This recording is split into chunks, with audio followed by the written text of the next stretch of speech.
Ներքաղաքական կյանքում վերջին զարգացումները մտահոգության առիթ են դարձել, ձերբակալված են հոգևորականներ, քաղաքական գործիչներ և գործարարներ։ Այսօր էլ դրանց շարքին միացավ Գյումրիի քաղաքապետ Վարդան Ղուկասյանը։ Այս պահին մեր տաղավարում զրուցելու են պատիվ ունեմ խմբակցության падգամավոր Աննա Մկրտչյանի հետ, փորձենք հասկանալ իրավիճակի պատճառները, քաղաքական տրամաբանությունն ու հնարավոր զարգացումները։ Բարի երեկո, Տիկին Մկրտչյան, շնորհակալ եմ հրավերս ընդունելու համար։ Տիկին Մկրտչյան, ինչ է իրականում կատարվում, սա քաղաքական թե իրավական գործընթաց է։ Եթե մենք այսօր անջատ փորձենք խոսել այսօր տեղի ունեցածի մասին, ես ձեզ վստահեցնում եմ, որ մենք ազնիվ չենք լինի ոչ ձեր հեռուստադիտողի հետ, ոչ էլ Հայաստանի քաղաքացիների հետ, ովքեր որևէ կերպ հետաքրքրված են այսօր տեղի ունեցածով։ Սա այն շղթայի մի մասն է, որը շատ պարզ կարելի է նկարագրել, ու նաև շատ ցավալիորեն կարելի է նկարագրել հետևյալ կերպ։ Նիկոլը վտարում է Հայաստանի Հանրապետությունից հայերին, իրենց հայրենիքում ապրելու իրավունքից զրկելով եւ ցույց տալով, որ սա միայն բռնաճնշումների, ցավի, ողբերգության եւ անորոշ ապագայի հեռանկար ունեցող մի տարածք է։ Տարածք, որտեղ Էրդողանն ու Ալիևը շատ ավելի մեծ իրավունքների ծավալ կարող են ապահովել Թուրքի եւ ադրբեջանցու համար եւ իրենց ծառայող, անմնացորդ ծառայող Նիկոլի համար, քան Հայաստանի Հանրապետության քաղաքացու համար նախատեսում է մեր երկրի սահմանադրությունը։ Այս գործընթացը սրա տրամաբանական շարունակությունն է եւ այն թույլ տվեք ասեմ, որ պատժիչ ցուցադրական գործողությունը, որ այսօր տեղի ունեցավ Գյումրու հրապարակում, շարունակությունն է դեռ շատ վաղուց տարիներ առաջ սկսված process-ի։ Միգուցե տարօրինակ կթվա, բայց այդ process-ը նկատելի չէր, բայց կար 2018-ին, 19-ին։ Այո, պատերազմից հետո այդ տեսարանները Նիկոլը ավելի բացահայտ էր բեմադրում։ Ես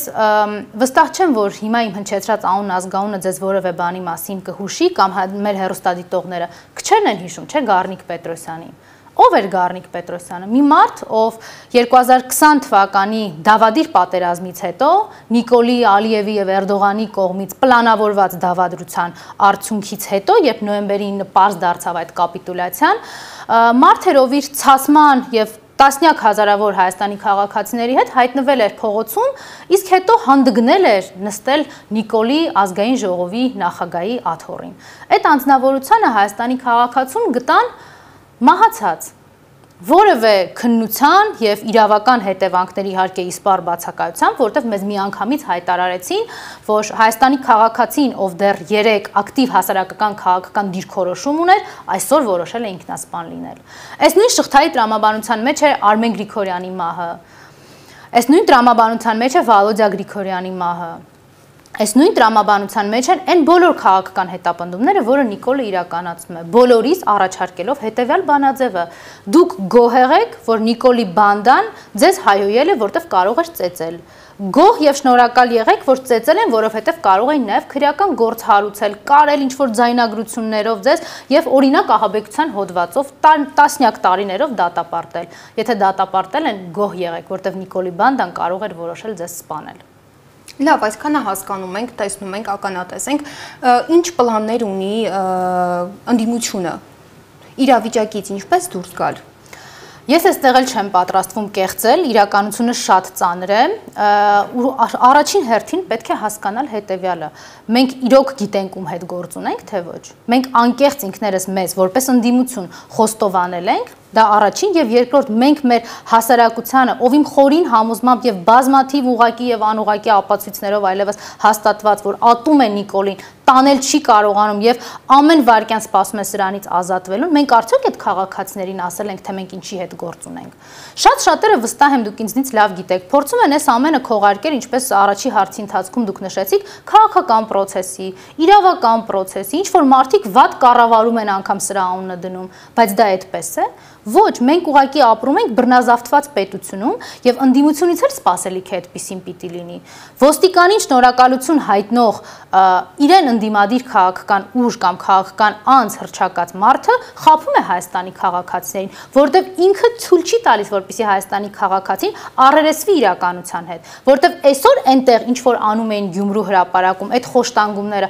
Հայաստանի ոստիկանությունը չէր կազմակերպում, որտեղ Հայաստանի ոստիկանությունը ոստիկանության մասին օրենքով, այլ իրավական ակտերով, իրենց ներքին կանոնակարգերով ունի շատ հստակ գործողություններ իրականացնելու եւ դրանից դուրս գալ հնարավոր չէ։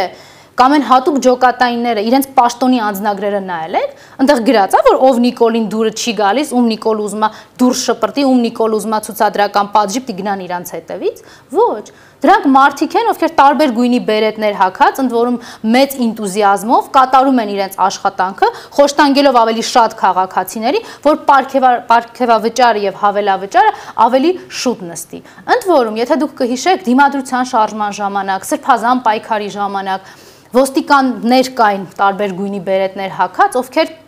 ակնհայտորեն խոշտանգում էին Հայաստանի քաղաքացիների։ Բանը հասավ անգամ նրան, որ խմբակային խոշտանգեցին Հայաստանի Հանրապետության ազգային ժողովի ընդդիմադիր падգամավորին։ Մեզ ինչ ասեցին քաղաքացիներին հանգստացնելու, էլի շեղելու, էլի ստելու համար, ասցին ազատվել են իրենք աշխատանքից։ Այսօր ովքեր էին Գյումրու հրապարակում էլի խոշտանգում Հայաստանի քաղաքացիներին, այդ նույն դեմքերը փաստորեն ոչ թե ազատվել էին եւ ոչ միայն չէին ազատվել, այլ նաեւ իրականում հավելավճարով ու պարգևավճարով առավել մեծ ինտուզիազմով այսօր ծեծում էին, խոշտանգում էին կանանց, ծերերին եւ Հայաստանի պարզ քաղաքացիներին, ովքեր եկել էին Գյումրու հրապարակ, հասկանալու ինչ է տեղի ունենում։ Փաշինյանը 20 օր առաջ ազգային ժողովի ամբիոնից հայտարարեց, որ Վարդան Ղուկասյանին հեռացնելու է քաղաքական դաշտից։ Ղուկասյանին ձերբակալելով ինչ հարց է լուծվում։ Նիկոլ Փաշինյանը Հայաստանի յուրաքանչյուր քաղաքացուն ցուցադրում է հետևյալ իրականությունը, որ այն պատժիչ գործողությունները, որոնք իմ մտքով կանցնեն, ձեր նկատմամբ կիրականացվեն։ Եթե դուք մտածում եք, որ ձեր հարազատներին աշխատանքից ազատելը, անձամբ ձեզ խոշտանգելը, դրանք իմ երևակայության վերջնակետն են, ինքը ապացուցում է, որ դա այդպես չէ, որտեղ այն Նիկոլա Ստրուկ համակարգը, որ ինքը ստեղծել է, ունի հստակ սահմանված կրեդոներ, այսինքն պետությունը քանդել ծառայելով Նիկոլին, ինքը դա ստեղծել է, ինքը այդ ամեն ինչի տրամաբանության մեջ դրել է հետևյալը, ինքը աթոռից չի գնալու, որևէ կերպ ցանկություն չունի գնալու, դա կլինի Հայաստանի քաղաքացիների քանի քաղաքացու կյանքի գնի հաշվին, դա էական չէ, դա եղավ Արցախի պետության հաշվին, գոյության հաշվին, խնդիր չէ, դա եղավ 150,000-ից ավել արցախահայերին անտուն, անօգնական եւ 1 տարուց ավել սովամահ անելու եւ ցեղասպանության վտանգի առաջ կանգնեցնելու գնով, ինքը դա արեց, հիմա շարունակելու է անել նույնը։ Գյումրի հրապարակում հավաքված մարդկանց բանակը մենք այսօր տեսանք, որ ցույց է տալիս, որ Վարդան Ղուկասյանը մեծ բանակ ունի աջակցող։ Ինչ եք կարծում, կարող է այս բազմությունը վախեցնել իշխանությանը։ Ես էլի չեմ ցանկանում խաբել, միգուցե մեր զրույցը իմ պատճառով այդքան դրական նոտաներով չի լինում, բայց եկեք իրականությունը հասկանանք, հա։ Այն իշխանազավթ ռեժիմը, եթե մենք խոսենք իշխանության, միգուցե ինչ-որ օրինաչափություններից խոսենք, եթե մենք խոսենք իրավապահ համակարգից, միգուցե օրինաչափություններից խոսենք, բայց այս մարդիկ իշխանազավթ ռեժիմ են,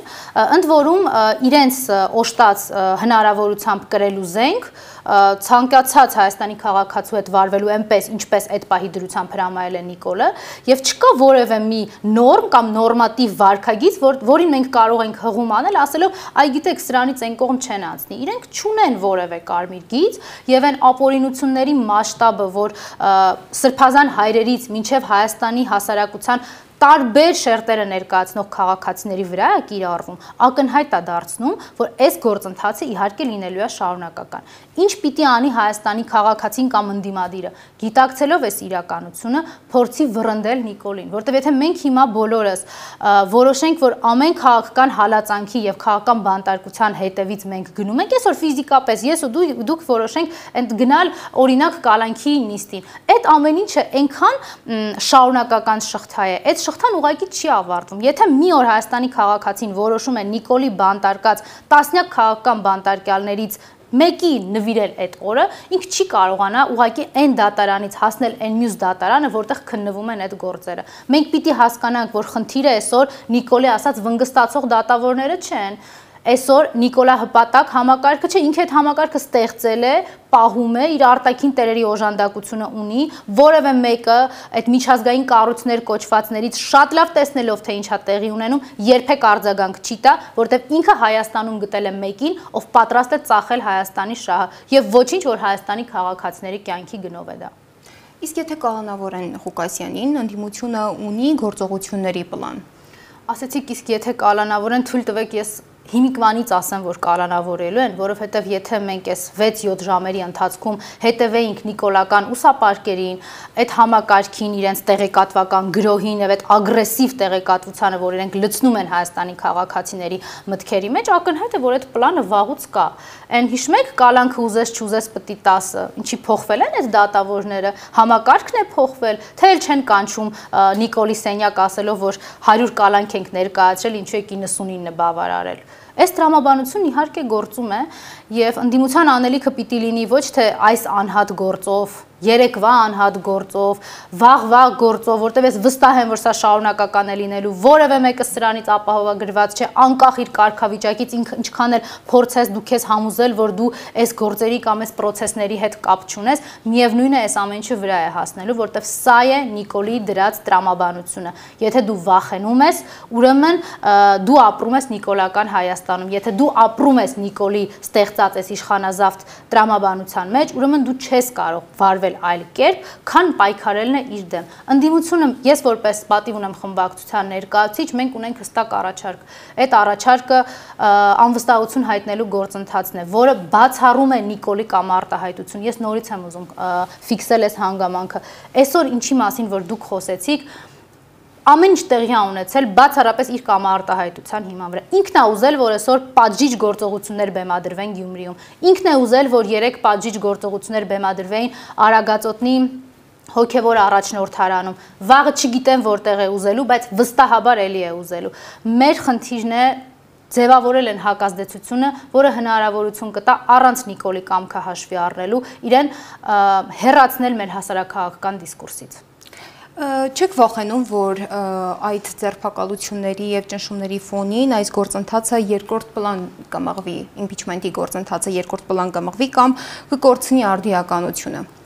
Արդիականությունը կորցնելու վախ, եթե նկատի ունեք քաղաքական PR-ի կամ քաղաքական հեղինակության տեսանկյունից ոչ չունեմ, որտեղ ունեմ հստակ գիտակցում, այստեղ ոչ թե խոսքը իմ քաղաքական կարիերայի կամ մեր խմբակցության քաղաքական ապագայի կամ իմ կուսակցության քաղաքական ապագային է վերաբերվում, այլ մեր պետությանը։ Ես հստակ գիտեմ, որ եթե կա Նիկոլ, չի լինելու Հայաստան, այնպես ինչպես հիմա չկա արդեն Արցախը ցավալիորեն։ Եթե կա Նիկոլ, չկա հայկական սփյուռք իր ազգային ինքնությամբ, չկա հայկական պետականություն, որովհետև եթե այսօր Մեսրոպ Մաշտոցը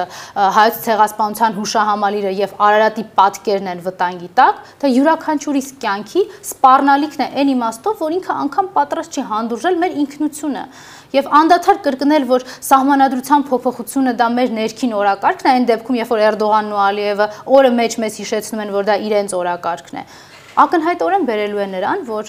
այս իրավիճակում Նիկոլի գոյությունը մեր բոլորի չգոյությունն է։ Յուրաքանչյուրի սուբյեկտիվ իրավունքն է պայքարել սրա դեմ։ Եվ իհարկե բռնաճնշումներ լինելու են, ես ցավում եմ, ես շատ կուզենայի գտնել այդ բանալին հնարավորությունը, որտեղ Հայաստանը, Հայաստանի քաղաքացիները շատ քիչ կտուժեին Նիկոլի դեմ պայքարից, բայց կներեք, ահաբեկիչներին վնասազերծելուց որևէ մեկը չի երաշխավորում, որ դու ես անվնաս մնալու։ Եվ վերջում ինչ ուղերձ ունեք հանրությանը այս օրերին, երբ ներքաղաքական կյանքում լարվածություն է տիրում։ Այդ լարվածությունը լինելու է այնքան ժամանակ, քանի դեռ կա Նիկոլ, ինքն է այդ լարվածության աղբյուր, ինքն է այդ լարվածությունը ստեղծող, ինչպես նաև այն ատելության, բաժանարար գծերի, սևի սպիտակի, դագաղների, ինչպես ինքը եկել է։ Այնպես ինչպես եկավ այդ դատարկ դագաղներով եւ կենթանի մարդկանց դագաղների վրա պար բռնելով, հիմա այդ դագաղները լցնում է Հայաստանի քաղաքացիների ու Հայաստանի ճակատագրով։ Ուղերձը շատ պարզ ու հետեւյալն է, հասկանանք ու ինքներս մեզ չխաբենք, թե ինչ իրավիճակում ենք մենք հիմա ապրում։ Մենք հիմա ապրում ենք բռնազավթված պետությունում, իշխանազավթ Նիկոլի պայմաններում։ Գեթ 1 անհրաժեշտ նվազագույն պայմանը սրանից ազատվելն է։ Դրա համար պետք է անել ամեն ինչ։ Շնորհակալ եմ Տիկին Մկրտչյան։ Հիշեցնեմ, որ ես զրուցում էի պատիվ ունեմ խմբակցության պատգամավոր Աննա Մկրտչյանի հետ։